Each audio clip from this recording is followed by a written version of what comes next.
Foi você que lutou por ele? Sim, senhor, bispo. Quem era o Wellington antes de você lutar, antes de você fazer o sacrifício da fogueira santa? E qual foi o primeiro sacrifício e o último, Érica? Bom, O último não, o maior sacrifício. o meu esposo, ele era uma pessoa derrotada, fracassada. Nosso casamento, a gente chegou na igreja, um casamento totalmente destruído, porque ele era uma pessoa da noite. A gente teve uma filha muito cedo, eu tinha 15 anos, ele 17 na época.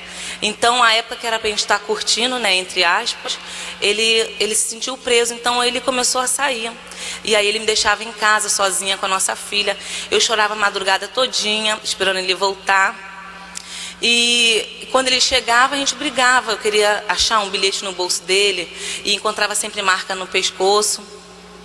E tudo piorou quando eu também quis mudar ele com a força do meu braço. Aí eu passei a sair também. Então eu passei a mostrar para ele que eu também poderia estar nos mesmos lugares que ele estava. E aí veio as agressões físicas, que até então não são verbais. Então veio as agressões físicas. Então eu sempre aparecia com hematomas no corpo, né? E escondia da minha família. Eu tinha vergonha de dizer que apanhava, e eu tinha certeza que um dia a minha vida ia mudar. Então não tinha força para separar, porque eu acreditava que meu esposo um dia ia mudar. E minha avó já era da igreja e vinha me evangelizando, né? E nisso ele foi se envolvendo com mulheres de programa. Através de mulheres de programa ele entrou no mundo das drogas, aonde ocasionou a miséria, porque ele tinha um clube onde ele chegava atrasado, né? Ele não tinha mais horário para chegar nos clubes por causa... Já era jogador? Já era jogador. Jogador de onde? Porque na época eu jogava no Bangu. Aqui no Rio de Janeiro? É, aqui no Rio de Janeiro. E só que nessa época que ele entrou no mundo das drogas, com mulheres de programa, ele estava no Paulista de São Paulo. E aí, aí que se afundou mais ainda, né? Por causa das drogas, que... Nem eu acreditava que ele fazia aquelas coisas. Tanto é que eu fui saber depois que ele se converteu, que ele me contou. Então aí que eu fui ver por que as agressões físicas. E aí nenhum clube queria mais saber dele, nem o ex-empresário dele não queria mais saber. Foi quando minha avó falou de Jesus para mim. E foi quando eu cheguei na igreja. Eu passei a buscar por ele. E me lembro que na época que o pastor me orientou, ele falou se eu ainda queria continuar vivendo aquela vida. E eu disse que não, eu não aceitava mais viver daquele jeito. Então foi onde eu tomei a decisão de servir a Jesus. E aí eu falei para ele, olha, a partir de hoje você vai tomar uma decisão. Você vai escolher ficar comigo, a nossa filha e Jesus, ou cada um vai morar com a sua mãe. Você mora com a sua, eu moro com a minha. O que eu quero hoje é servir ao Senhor Jesus. Então, quando ele chegou na igreja comigo, eu já estava indo. Mas quando ele chegou na Fogueira Santa. Me lembro que já estava com 15 dias de Fogueira Santa. E aí eu não tinha nada, não tinha nem 10 centavos. Falei, meu Deus, como é que eu vou fazer esse voto? E aí eu falei para Deus. Aí Deus colocou no meu coração de vender mousse de maracujá. E eu pedi para minha mãe só R$25 para eu comprar tudo que eu tinha que comprar. E aí, bispo, eu comecei a fazer, né? Vendia de casa em casa, de loja em loja. Foram muitas humilhações. O meu esposo, ele também se lançou naquela Fogueira Santa. Foi a nossa primeira Fogueira Santa. Ele tinha um dinheiro para receber de um clube que devia a ele. E ele pegou e deu tudo, né, no altar de Deus. Então eu me lembro que antes de terminar a Fogueira Santa, o meu esposo já estava transformado. Jesus já tinha transformado ele dentro de 15 dias, que foi o período que ele tinha chegado na igreja. Então o meu esposo, ele já se tornou presente, né, em casa. A gente começou a ter diálogos que a gente não tinha. O meu esposo, ele mudou, sabe? Eu tentei mudar ele com a força do meu braço e não consegui. Então, naquela Fogueira Santa, Jesus mudou o meu esposo.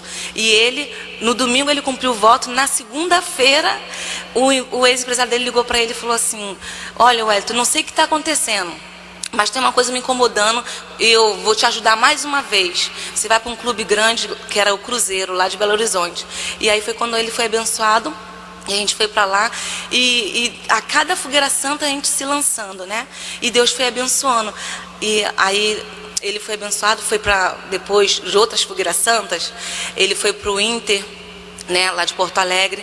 Aí, quando ele foi campeão mundial, foi na Fogueira Santa. No dia que ia ser o dia do jogo mesmo, né? A decisão era o dia de cumprir o voto. Ele já tinha cumprido antes de viajar o voto dele, né? E ele pediu para Deus, queria o campeonato mundial, ser campeão. E graças a Deus, Deus honrou. Aí eles foram campeão mundial. Você sabe que por causa desses jogadores, a gente se torna Inter, Fluminense. Aonde eles vão, nós vamos juntos. Você sabe que nós tomamos conhecimento de que ele estava no Inter, e foi justamente no dia da Fogueira Santa. O bispo Adilson falou comigo, falei, ó, fica alguém lá vendo o jogo e fica torcendo. O Inter foi campeão, porque o Inter sendo campeão, Deus estaria honrando a ele. E foi o voto que você fez, né? Sim, senhor bispo. Pô, na época eu me recordo, na época que o pastor falou assim, ó, poxa, você faz o sacrifício perfeito. Pô, se não for perfeito, não tem como você ser campeão mundial, né? E eu me lembro que na época, eu me recordo, na época eu tinha no banco, eu tinha acho que uns 45 mil, nessa época. E eu rapei o banco todinho, meti a mão legal, né? Deixei sem nada, pô, fiquei sem nada, né? Só que eu tinha certeza porque Deus ia abençoar.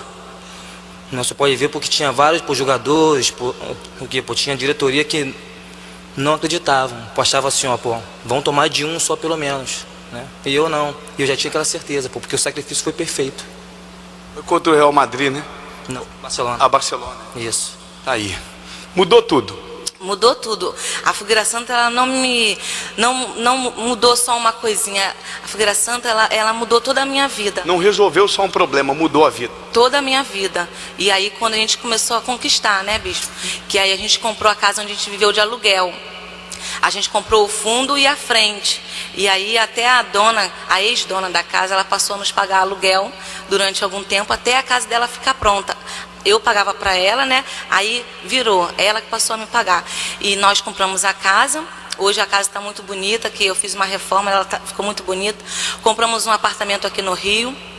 Compramos mais 2 apartamentos no bairro Nobre, que tem lá em Porto Alegre. O meu esposo, a gente pedia passagem para parentes, para andar, né, nos ônibus. Hoje o meu esposo, graças a Deus, tem o carro importado dele, que ele comprou zerado, e ele fez a placa JCS para representar Jesus Cristo ao Senhor. Graças a Deus ele também me presenteou com um carro, né? Também importado. E hoje, onde a gente quer comer, a gente vai. Para a glória de Deus, hoje meu esposo é convertido, ele é um obreiro da obra de Deus, eu também, nossos filhos são uma bênção. Hoje a minha família, eu não preciso mais viver de aparência, hoje realmente a minha família é uma bênção, é transformada. Deus te abençoe, tá? Em nome de Jesus, vai nessa.